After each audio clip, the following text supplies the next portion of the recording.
Welcome into the Casual Gaming Conversation. I'm Connor. That's Nick. This is your Elden Ring Nightreign review. Shout out to Bandai Namco for the review codes.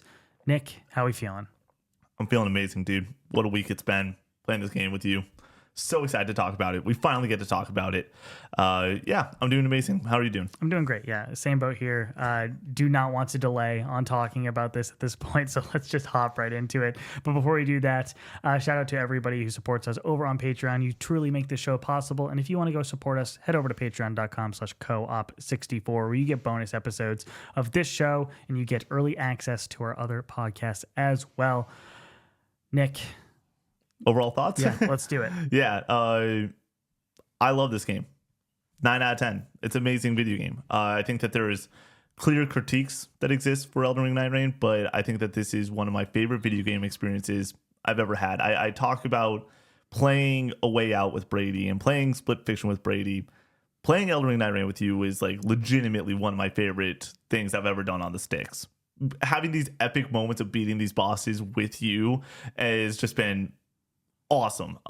First, to clarify, we did not play this game solo.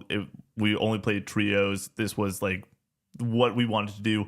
This game is designed for 3 people, but like you can play it with one. It feels well designed for 3 people. So I just want to clarify that at the very start. But no, I love this game. I think that it is amazing. We're gonna hop into all the nitty gritty of why this game is amazing, but I'm at a 9 out of 10. I adored this experience. Amazing experience. Elden Ring, going from like being one of my favorite games ever and then doing Shadow of the Erdtree last year, I was like, all right, Nightreign, let's see what you got. And they delivered. They freaking delivered. Amazing video game, 9 out of 10. Connor, where are you at with it? Yeah, this one was weird for me because I didn't know if I was going to like it, honestly. Conceptually, I was like, I'm not the multiplayer guy. I'm not the roguelike guy. And when you add all those elements together into an Elden Ring experience, I'm like, is this going to be for me?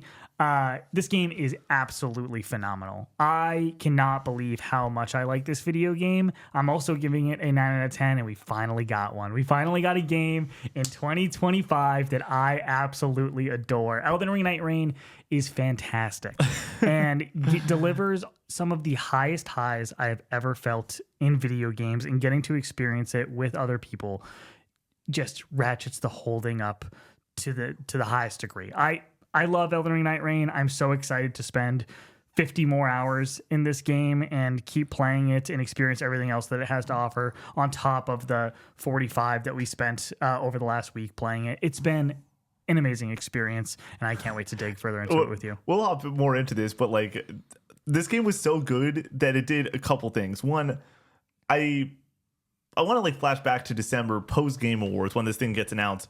Connor was a non-believer. It took so little time for him to become a believer while being on the sticks with this one. Like 3, 4, 5 hours in, you're like, I'm really enjoying this.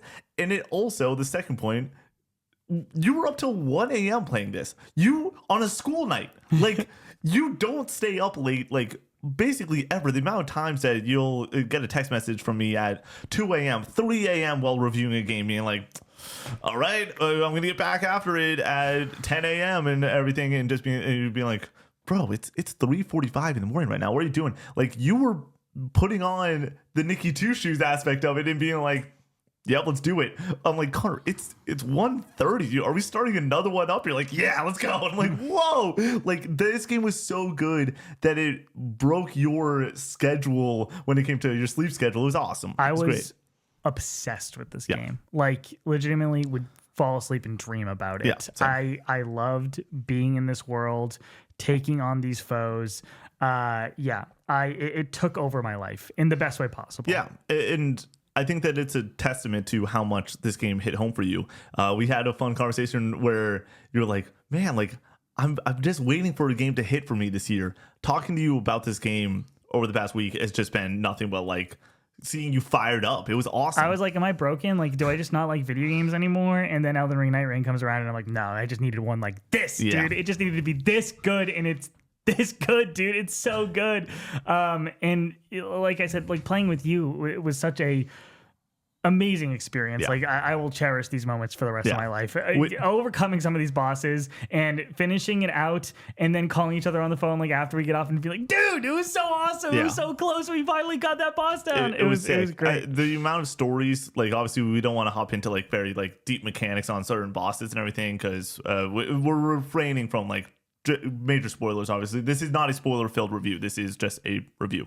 I can't wait to be on stream with you this upcoming Monday after the game's been out for a little bit of time and just tell stories. Like, I think that there is at least like 10 distinct stories being like, and then that happened and it was fucking awesome. Like, there's so much of that in this game. Yeah. And it feels like a singular experience too. Like, we made this happen. Yeah. Like we found ourselves in this situation. I don't know if anybody else is going to find themselves in this situation. They might find themselves in something similar, but this is our expedition, our experience or whatever. So it was awesome. And I think that a comparison for me last year was Helldivers. People talked about like the cinematic moments where you like dive back and like toss a grenade at a bug and it would explode and you're like with your buds, you're like, that is awesome. And I was like, yeah, that's awesome. But for me, that was just very great. I was waiting for an experience to give me the ability to be like 9 out of 10 amazing when it came to the multiplayer space of like running around and doing these cinematic moments. And for me, I felt so confident and comfortable being like,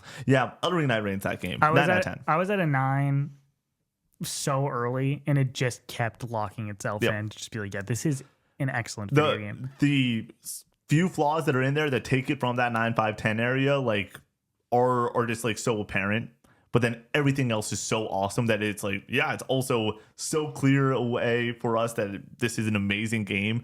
Like I never considered giving this game a grade. Like this game was just always amazing. The main question was, I was like, can these experiences that I'm having that are so amazing overcome the clear flaws that are in this game? And sadly, I still 30 hours in had matchmaking issues, and I'm like, well, maybe I can't. Maybe we can't get over some of these issues. But yeah, I think that this game's awesome.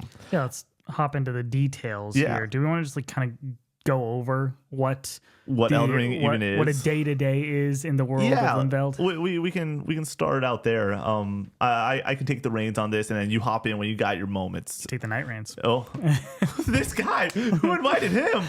Oh my gosh. So first and foremost, you go, you get to the round table, you select your character with your 2 other companions. We've noticed that like after a little bit, you get into the character that you want to be. You're going to try out a few characters, but like I was mainly the archer at a certain point. Connor was mainly the guardian. I do think it'll be fun to switch eventually. Totally. I just felt really comfortable with the one character, and I tried everybody, but I was just like, okay, this is my guy. 100%. And so, and they obviously all have their special abilities that make them all unique and distinct.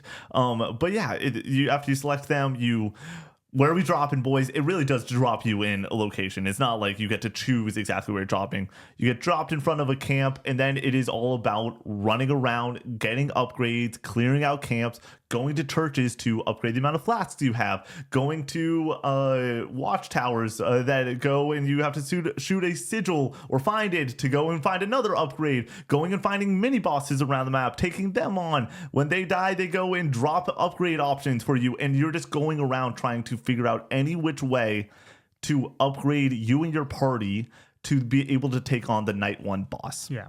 And knowledge is power here. You're going to drop in and you're going to be like, I don't fully understand what I'm doing here. Like if you are coming directly from Elden Ring, you're going to be like, okay, like I know how to fight enemies and everything, but like what is the exact process here?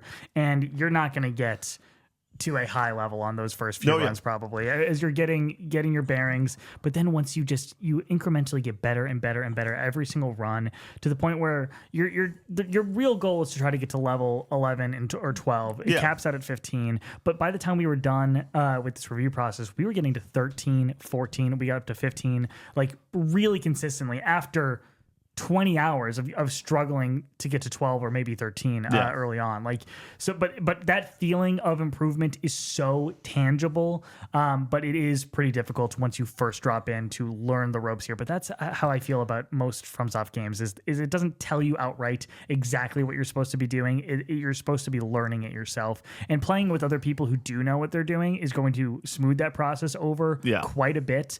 And even just playing with other people fresh and kind of having that good back and forth of being like, oh, what does this do? How does this work? Maybe we should go to this area. How can we do this more efficiently? And like learning together was such a cool process to do with you that like I think that enhances the experience a whole lot. Are comms necessary? No. Do I think they help quite a bit? Absolutely. Oh, 100%. And it'll enhance the experience so much. I think you can solo queue and get into a match and use the ping system, but I think it'll be way better if you play with people that you're friends with. Totally. And I also do think that the biggest piece of advice is there's an old phrase of if you want to go fast, you go alone. If you want to go far, you go together. If you want to go far in Elden Ring Nightreign, you have to play together. It is legitimately, one person breaks off, if you leave your wingman for one moment, all of a sudden they're across the map and they go down, and then it is the classic like Fortnite example of like, well, where are you right now? And they're just like messing around somewhere else. It's like, where's my guy? Like all that good stuff is totally in this game. There's going to be a lot of fun internet moments that come from this. But if you are like trying to dial in and really play this game well, playing together is a necessity, and I love that is the case. Like, I love that you communicate and really are like all learning together, fighting these bosses, taking out these squads together. Like, it's simple but effective how good the 3-person co-op experience is in this title. So you get to day 1 boss, and then you run it back for day 2. So after you defeat a day 1 boss, it's going to be a sick final boss. It might be something from Elden Ring. It might be something from a different From Software title. There are some familiar faces that you've seen in even trailers that are like, all right, let's go. Let's do it. Let's do the dang thing. And we've noticed that, like, yeah, night 1, if you're pretty underleveled, it's going to be tough. It's going to be a fun little challenge. But if you know what you're doing, you're going to be a little bit more successful. Then day 2, the storm clears out from around the boss. You get your upgrade from that boss. You level up a little bit, and then you do the exact same thing. Now you're clearing out other camps. Now you're going to different parts of the map trying to upgrade. You're trying to get better weapons. You're trying to get a certain status on a weapon. And you're like, okay, like I want a holy weapon, I guess, or I want a weapon that does bleed or something. That can become a goal all of a sudden. Running around the map, going and clearing out these camps, going and taking on these bosses. A lot of like the day 2 stuff for us was always towards the end being like, all right, let's go for a lot of bosses and really just try to get clean up to get as many runes as possible, get it upgraded as possible. Heading into the night 2 boss was a necessity. It's a lot of fun. It's very frantic, fast, and it moves. Like you never feel like you're just like sitting around doing nothing until maybe potentially the very end of one of these days. And the satisfaction of having a really strong day 1 and kind of planning out how you're going to handle day 2 is like it always like feeds into itself or whatever. Like where like no matter what in day 1, if you're running around the map and hitting one side of it, then you're like, okay, I'm gonna hit the bottom side of this map, or well, I think the circle's probably gonna end up here based off of X, Y, or Z. So we're gonna save that for day 2, and that'll be where we do cleanup there. And I really enjoyed that satisfaction of learning that different aspect of how the map works and how everything moves together. There is strategy to the map, like and like learning how to go and rotate and all that stuff that you'd expect in a battle royale experience. It sort of is there. This is 100% not a battle royale, other than the fact that there's a circle. But there are certain like touchstones of like upgrade systems that you would get in a battle royale. Like when you go and defeat a boss, you walk up, you can get upgrades. It feels like at a certain point I was like, is this like a Fortnite chess sort of deal? Like it's not, but it kind of works in a similar sort of fashion of like, yeah, you're getting loot from this area basically. So after you beat the night 2 boss and you go through that entire process, it's about a 30 to 40 minute process. That 30 to 40 minutes, if you're like playing with a little bit of pep in your step and trying to really knock out as much as you can, it flies by. And I think that might be one of the best parts of this entire game. Connor said multiple times, he's not checking his phone during this game. There's not a moment to check your phone in this game. We would go like before a round would start, be like, all right, let's go and grab some water and like sit down. All of a sudden, we did not sip the water the entire game until we get into the pre-day 3 action. I would start a match with a glass of like ice water, and all the ice would be melted because and it would be full still. At the end of it, I was like, I didn't even use any of this. So I'm so locked in. Yeah. It really grasps your attention the entire time, and the hours just evaporate. Like when you say go again, go again, go again, and the matches are 40 minutes to potentially an hour, it's like, dude, I would sit down at 4 and all of a sudden it would be 1 in the morning. I'd be like, oh my goodness, I've played for so long, but it was so fun. But it didn't feel like that long either.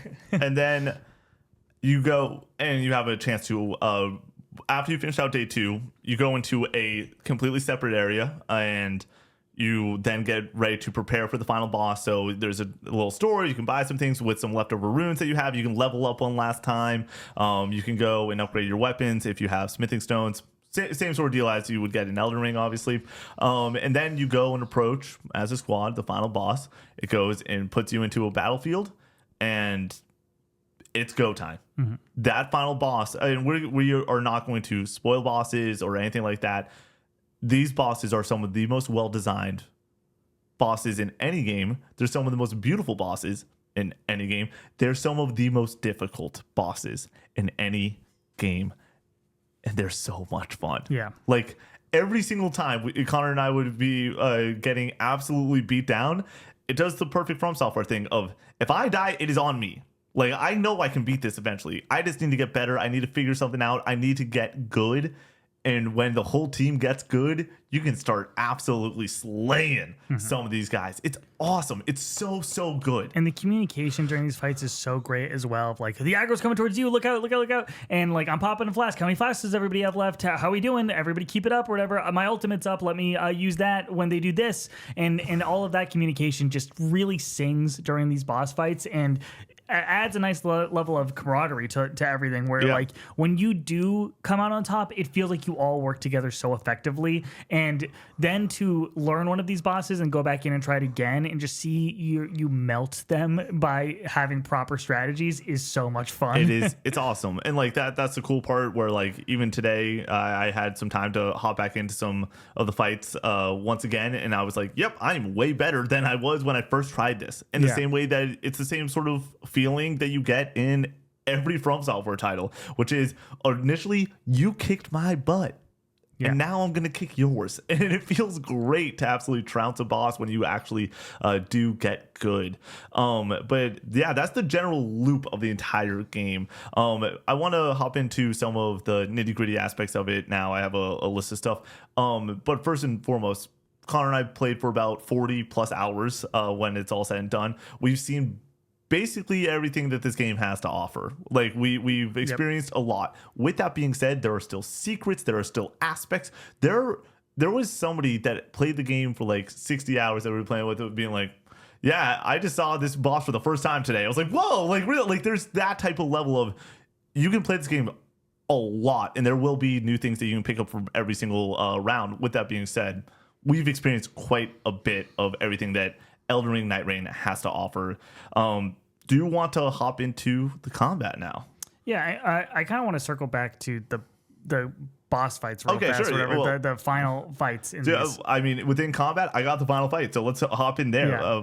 Let's go and talk about what is known as the Night Lords. Yeah, these fiends are just so awesome to just look at. I'm gonna be honest, like there's so much spectacle to some of these fights. The arena that you're fighting in also amazing to just be in and look at. It's so cool and really kind of enhances the overall feeling of taking on some of these massive bosses. All these bosses are huge, like in taking on 3 people at once, they gotta be. So I love these final Night Lord fights. I think they're absolutely amazing. And I think that they're so enhanced by the music as well. Like some of my favorite tracks in video game history are in this game, and when it swells at the right moment in the boss fight, it just brings the whole experience to the next level. It's so good. I think the most impressive part of this game is not just how epic these fights are. I think it's how unique these fights are. Yeah. All of these fights, all these final bosses are not like the last one. You're not fighting against 8 dragons. You're not fighting against 8 people. It is like, all right, you're doing this and then you're doing that and then and it's just like all of you feel so unique and distinct. It's awesome. Like I love these boss fights so much. And it's going to be really interesting to see which one is people's favorites, because I don't think there's a right answer. Connor and I disagreed. We went through our favorites. Like we did our rankings, and completely different. I think your number 1 is my number 6, and we both are like, I don't really have much of a hot take here. Honestly. I'm not upset with that. And like the fact that they are all so good is going to be awesome for people to be like, all right, like let's get back into it. Let's keep on fighting. Let's figure this game out. It's so well done and so well designed. Connor was like on phone calls, I just kept on saying well designed. Like this game through and through is so impressive because of just the game design, whether it is the way that the world works, or it's the bosses, or it's the way that loot drops, or it's an ability to get 10% more runes. And so you're able to go later into the fight, or on a day 2, go in and pop something to go and get even more. Like all of it just sings so well together, and it's such a good package. Yeah, and it's all about the minute details too, of like every little decision matters in the process of playing Elden Ring Nightreign, that like something can make and break you so easily on like what you're choosing, what you go after, stupid decisions too, of like needing to like, oh, I gotta go hit a grace real fast. Let me go run into the storm, into the circle to upgrade, and then you end up dying in the process. Like, well, that wiped the whole run. Yeah, it's like, okay. I mean, my prime example was like going really early on. I was like, oh, let's go check out a mine, or we were playing with someone that was like, let's check out one of the mines, which you're able to go in, as you'd assume there's smithing stones that you're able to go and pick up down there and everything. And it's like, cool, we're down in a mine, and all of a sudden the storm comes in and we don't know the way out. And it's like, great, we were having a phenomenal run, and then it just is over. But it once again feels really fair, because it's like, yeah, we didn't have the knowledge that we needed early on, and it messed up a run. It feels, I think that's my favorite part of From Software games in general, is they often feel very fair. Yeah. Like it's never on the player. Oh, sorry, it's never on the game when you die. It's often, hey, I didn't roll properly, or I didn't make this choice earlier to go. And the opportunity cost in this game also is pretty brilliant, where it's like, I can take on this boss, or I can take on this smaller camp, less risk, less reward type deal. It's so good, but I love the decision making in this game, where you're able to go and make the choices, and then it's on the player, you know? Yeah. All right. I feel like we could go literally for hours plus on these final bosses. Like they are really the highlight of this game. And the problem is that you can't talk about them. Like, I don't want to spoil this for you at all. Even like alluding to what some of them look like, I think is a spoiler. There's some of them in the trailer, I'm sure, but like, go in as blind as you can to these, because just getting to see them and then seeing how the fights play out just is such a singular experience. And when it comes to boss fights in the video game industry, I think that they might be like some of my favorite like individual aspect of any of the medium as a whole. And getting some of the best ones here, a handful of the best ones here. I don't want to spoil that for anybody. So just go in and experience it. I'm just saying, dude, maybe this week's upcoming draft is boss fights from this game. Like we could go a long time on it. I do want to throw out let's talk about some of the mini bosses around the map now, because obviously, like, I feel like this is the best place to start when you're talking about any From Software game, is the boss fights. We talked about the big bads, but now hopping into some of the smaller ones. I also was talking to Connor about this. I think that they are so well designed for 3 people. Where like, sure, a lot of the movesets are the movesets that you know and love from the previous titles, but the way that it takes out, it seems like, even more health, or maybe the hitbox is just a little bit wider on a certain boss. It like makes the experience so much better for 3 people. And yeah, we were getting our asses kicked by some of the bosses just in the overworld, but like, it was a good time to then feel like when you beat out that boss, it feels great. Yeah, I think that the day 1 and the day 2 bosses are tuned really well.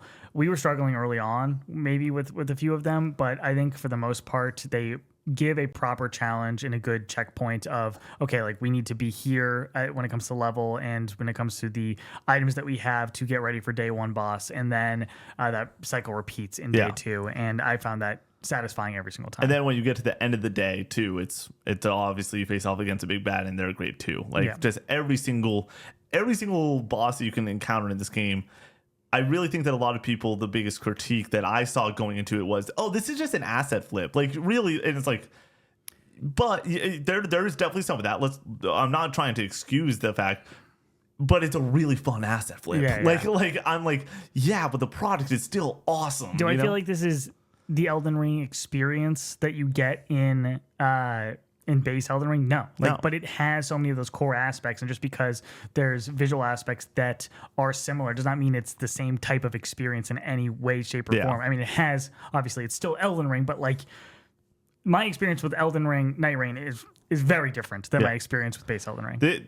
This is unique, and I think that it shows like a reason that this game is so amazing is you can tell the love and care that is put into just the map layout and the way that the characters are designed and these final bosses. Like this was not just them being like, just like let's just crap something out and make something. It's like, no, this game is awesome because it is so well. I'm going to say it again, well designed. Like it's amazing. I want to hop into the characters now that you select, the Nightfarers. If you get a selection screen, there are 8. Initially, when you hop into the game, there are 6, but obviously it's already been announced that there are 8 in this game. We chose our people. I experienced everyone, but I was the archer at the end of the day. I feel great playing the archer in this game, and Connor was playing Birdman. Yeah, Iron Eye, and I was playing as Guardian. Yeah, once again, it's classic, just multiplayer experience. You just dumb down the thing to be like, you're an archer, you're a bird. It's like, great, let's go. Yes, all these things do have cool, badass names to go and for each of the characters. Yeah, I bounced around as well, but I locked into the character that I really wanted to be at, and my like more like tanky aspect definitely like melded well with your more ranged aspect, and figuring out those team compositions with the different characters and how unique they were and how they all handle certain situations better than others, I think is going to be a key aspect to beating certain Night Lords at the end. That like figuring out that comp is another layer to the fun that you're going to be having in this game. And I'm excited to hop off of Guardian at this point and try somebody else and get good with somebody else rather. And I think that will add a lot of replayability to the overarching experience. And then on top of that, you have these remembrances for each character that add like a little bit of story, give you optional objectives in the world, and each character has different ones. So grinding those out, getting all the rewards for that is going to add another amount of time to your playtime. So there's other things to do other than the basic run, and I think that it's a nice touch. You don't need to engage in it. Like you could just be running matches over and over and over again, but the remembrances give you another aspect, another layer to enjoy in Elden Ring Nightreign. So totally. I agree with everything you just said. Hopping in the last bullet point on just like the whole combat experience, I would throw out is the weapons, the upgrade system, all of that is there for this game, mainly focusing on the weapons for each of the characters. When you spawn in, you have a unique weapon that is only for your original Night Lord. And then after that, a Nightfare. Sorry, the Night Lord, Nightfares. Nightfares are the characters that you get to select. Night Lords are the bosses at the end.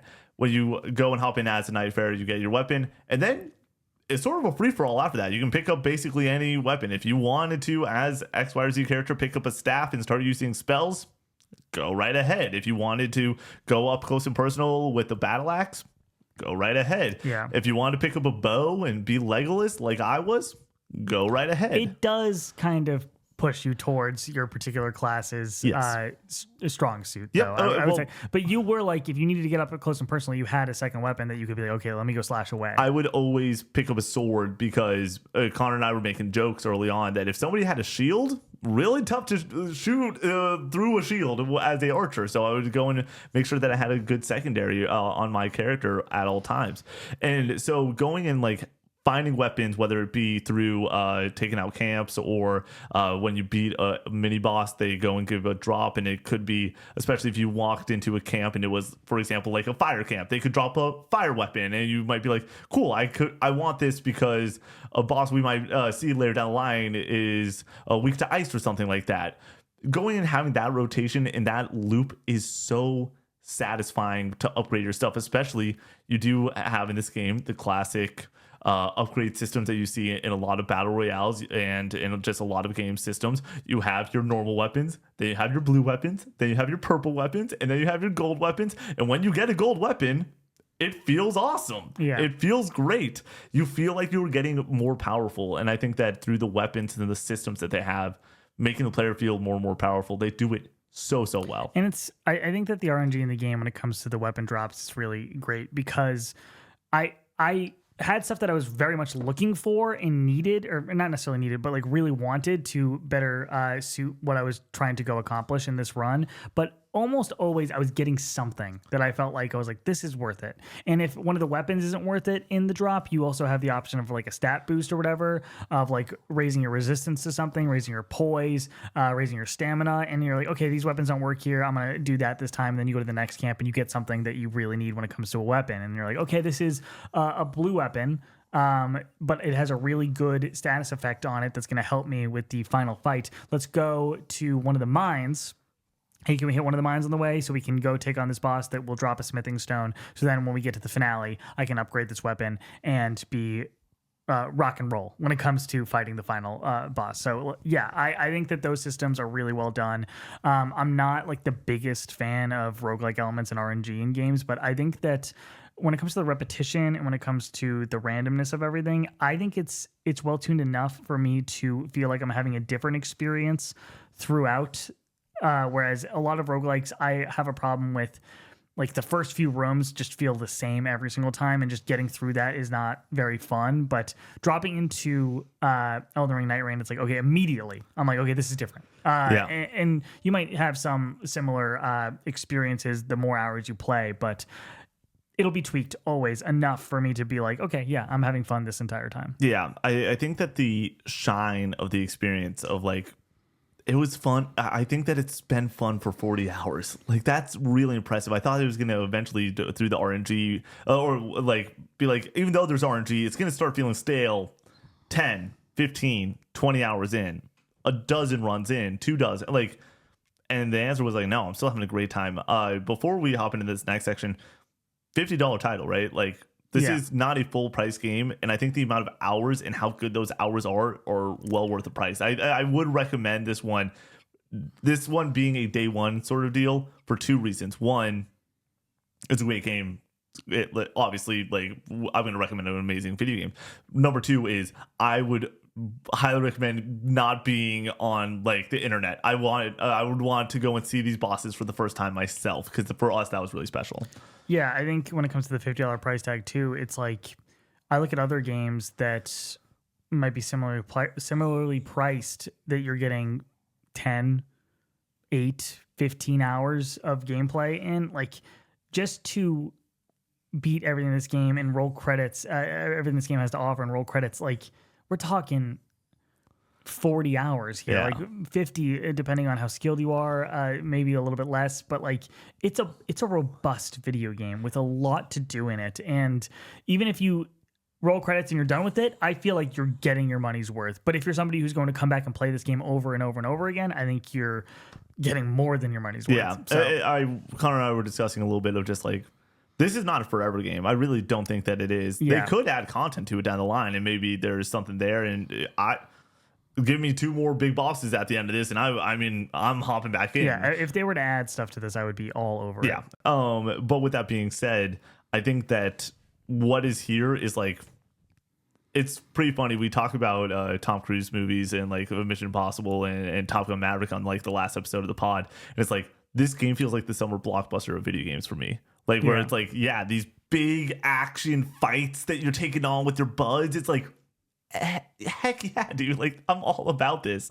And so I just wanted to throw out there, like, easy recommend with the amount of hours, but I want to hop back into the nitty gritty of this game and talk about just the Roundtable Hold experience of what, before you even get into a game, you do have the relic system, which is your upgrade system that even if you have a bad run or if you have an amazing run, you're going to get a couple of optional upgrades that are different colors, whether it is red, blue, green, or yellow, and depending on who your main character is, they have the opportunity to come into the game with 3 different power-ups. They're like these small but interesting slight power-ups that you get and are able to select and put on at the Roundtable Hold. How did this work for you, Connor? So you have 3 options, and like Nick said, they're all color-coded. So certain ones characters have like different loadouts. So some of them will be like red, yellow, yellow, and some of them will be blue, green, green, and so on and so forth, where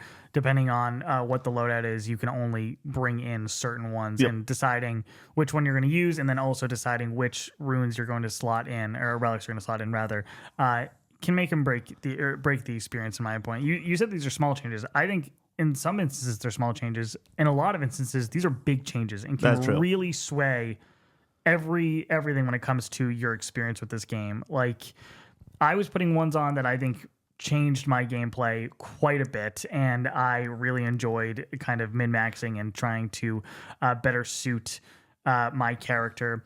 It's a lot. There's a lot of customization there. I'm usually not a huge fan of this aspect. I think it's tuned well enough for me to be like, I'll mess around with it every once in a while, but I kind of got to where I wanted to be with my character. And on occasion, like when you finish a run and it tells you which relics you got, I would read all of them and be like, I'm okay with what I got right now. And then eventually I would go back in and spend some time trying to figure out a better suited loadout. But for the most part, I got what I was looking for, and I think some people are going to really enjoy this aspect of the game. I think I was a little bit misspoken there. They are big changes. There's just so many of them that, like, I'm like, yes, each one is different, but for me, it wasn't like I wasn't changing things up all the time. Like, I wouldn't get a new one that I'm like, often that I'm like, I gotta go in and put this on. Like, a lot of the abilities were just like, like, all right, like, cool, and then you move on and don't think about it. But there are a couple in there that are like you said, the game changers that you're like, oh, I would definitely want to try this.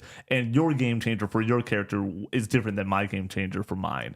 So I do think that the system works. I think that it is a little bit overwhelming though when it's just like, all right, we played for a long time. We got a lot of these hundreds of relics, dude. Like, and so many of them. And so I'm like, I remember I got like one that I thought was interesting.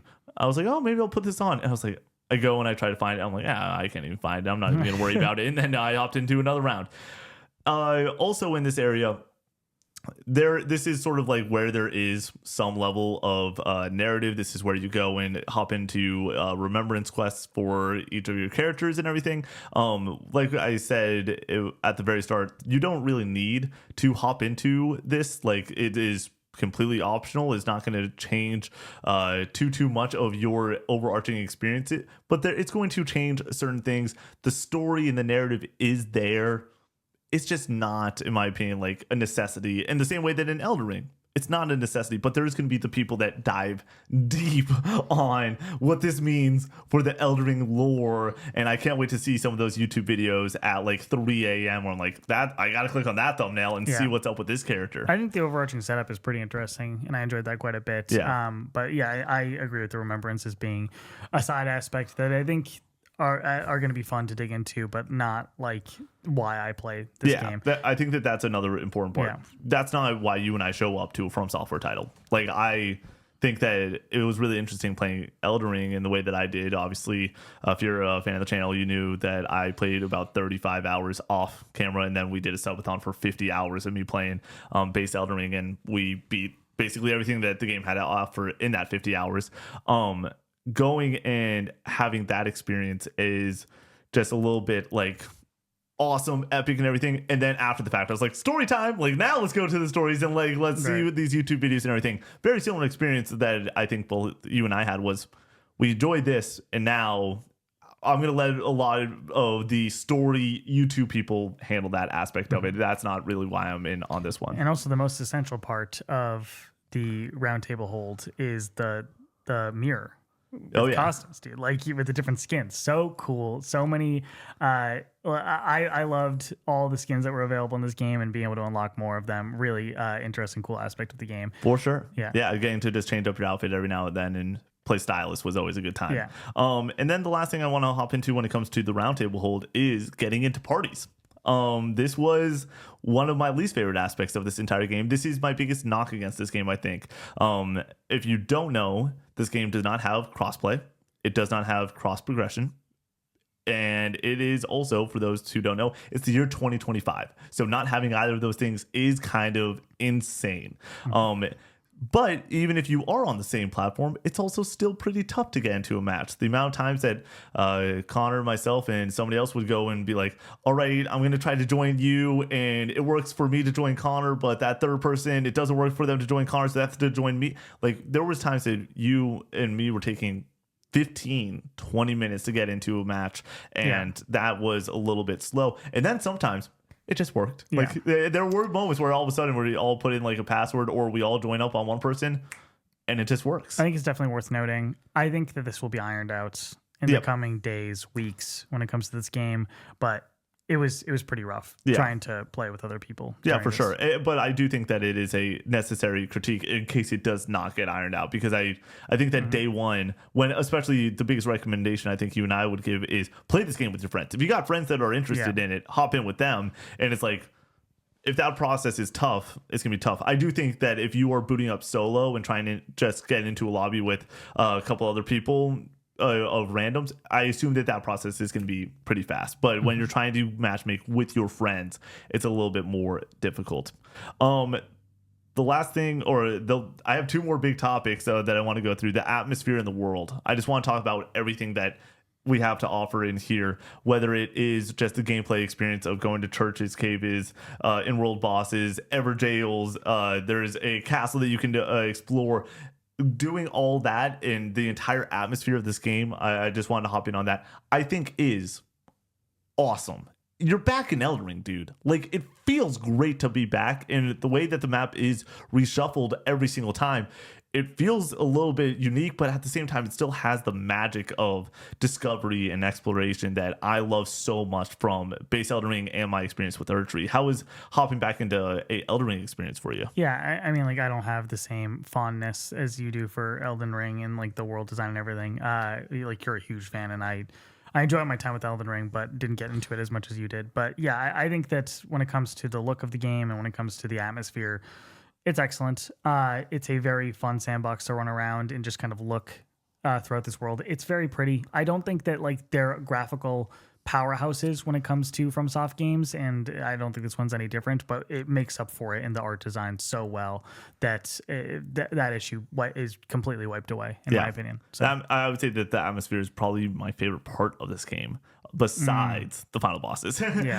Just where it's like, the atmosphere of the final bosses is awesome too. That's a good point. But just like being able to go and like, I'll never forget it, being in base Elden Ring and being like, there is just a landscape in front of me that is so gosh darn beautiful, but obviously the grass below me doesn't move when I put like my foot on it or something. Like, there isn't that level, but when you go and zoom out a little bit, it is gorgeous. And the amount of times that you'd be up on like a cliffside and looking out over some of the world, you're just like, gosh darn, like these guys do it so dang well. Like, I loved it. I really do think that the atmosphere in this game is amazing. And the last thing I want to hop in on is the battle royale mechanics of this game. The timer, the storm, the running around frantically. I know we've touched on it quite a bit already, but did it feel like this was well tuned as every other aspect of the game when it came to the storm coming in, or do you feel like this should have been changed in any which way? No, I think that it works exactly as intended when it comes to the circle aspect of just trying to push yourself towards something, and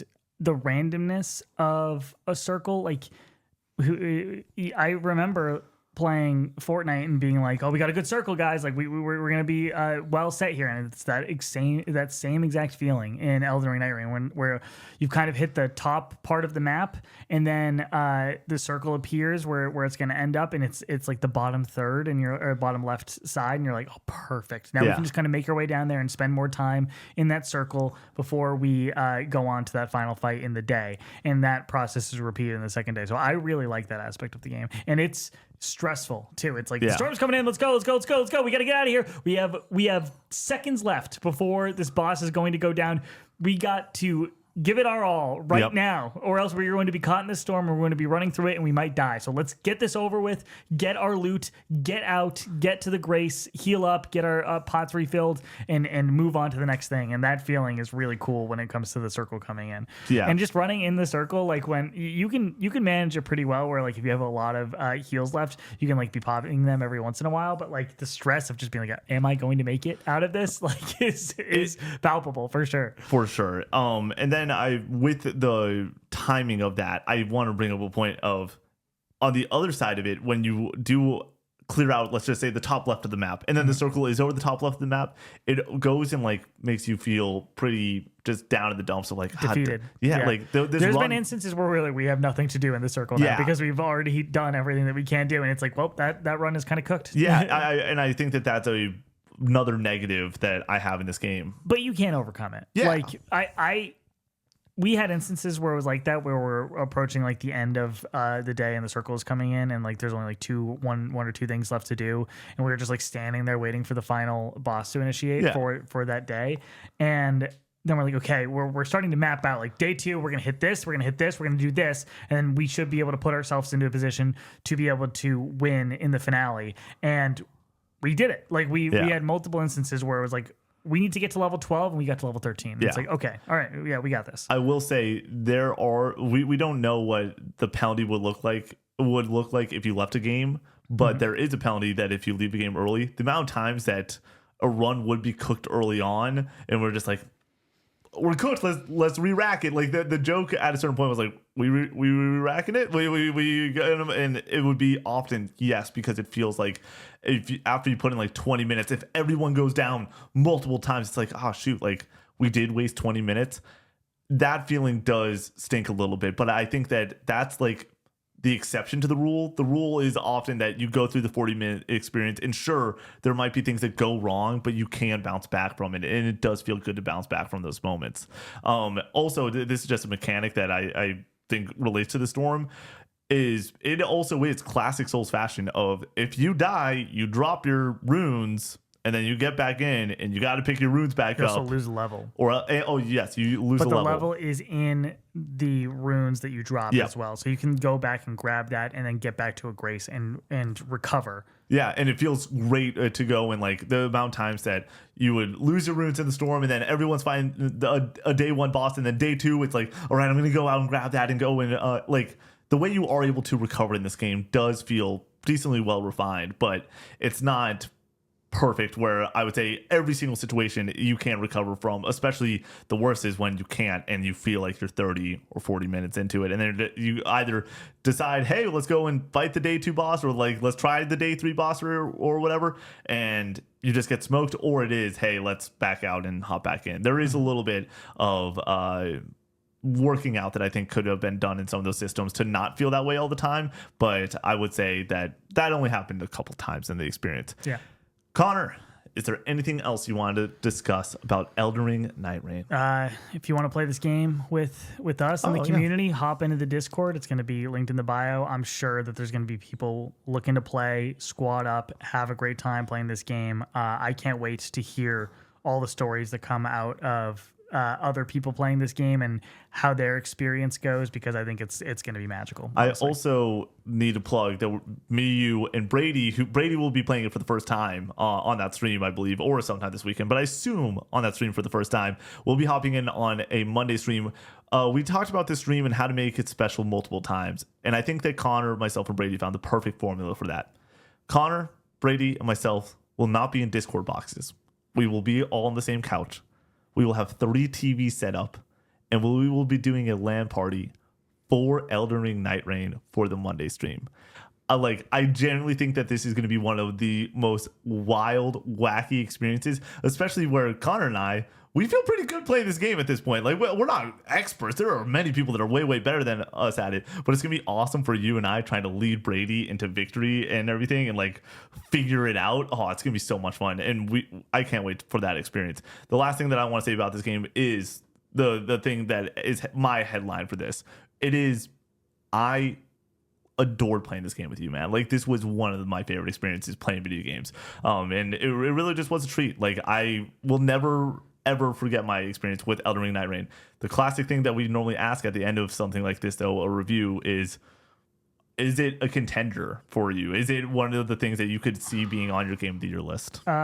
Yes, it will definitely be on my Game of the Year list, of course. Do I think it'll be nominated for Game of the Year at the end of the year? It's possible. Yeah. I think that it being a multiplayer experience definitely hurts it in the long run. But yeah, I echoing what you just said about getting to experience this with you, like it was the honor of a lifetime to be able to play this game with you and get to experience these moments in gaming, doing something that I love so much in video games and experience it with my little brother, like was and creating moments that I will remember for the rest of my life is so special. And I think that if you find the right group of people that you really care about and you go on this journey with them, you're going to feel very similar. So it was awesome, man. It really, like I said, Connor stayed up past 1, dude. Like it was like there has not been a video game since starting this channel that was putting you in spots where you're staying up past 1, and we finally did it. I haven't slept for a week. Please watch this review and enjoy it. It's probably too late because we're at the end, so you probably already did watch it. But yeah, like we put in a lot of work into this, and it was a great time though. It was very easy to go and stay up late though, because it was a great time. All right, we have people that we need to go and shout out. The people that make this show possible.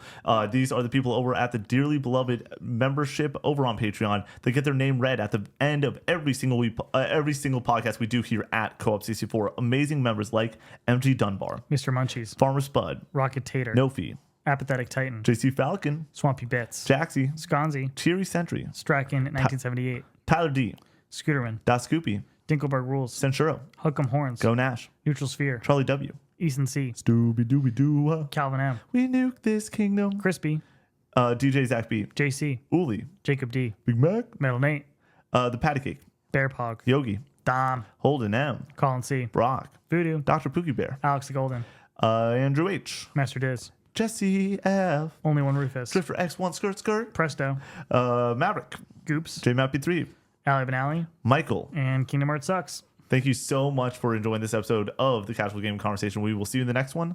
Peace out.